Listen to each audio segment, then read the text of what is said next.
18व्या लोकसभा निवडणुकीची आज मतमोजणी। आज दिवसभर सर्वात अचूक आणि वेगवान निकाल फक्त पुढारी न्यूजवर 8 वाजल्यापासून मतमोजणीला होणार सुरुवात।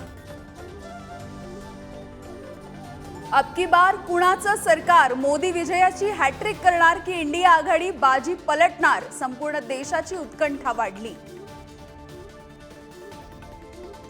महाराष्ट्रामध्ये महायुतीचं पारडं जड की महाविकास आघाडीचं? सहानुभूतीची लाट चालणार की विकासाला साथ मिळणार? महाराष्ट्रातील जनतेचा कौल कुणाला आज स्पष्ट होणार। कोणती शिवसेना जनतेच्या मनात? कोणत्या राष्ट्रवादीला जनतेचा कौल? आज फैसला जनतेच्या दरबारी। मुंबईमध्ये कोणत्या सेनेचा करिश्मा चालणार? मुंबई जिंकण्याचं भाजपचं स्वप्न पूर्ण होणार का?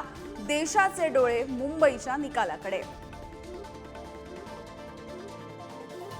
देवभूमी वाराणसीमधून मोदी रेकॉर्ड ब्रेक मतांसह तिसऱ्यांदा विजयासाठी सज्ज, तर राहुल गांधी रायबरेली आणि वायनाड दोन्ही सीट राखणार का? देशाचं लक्ष।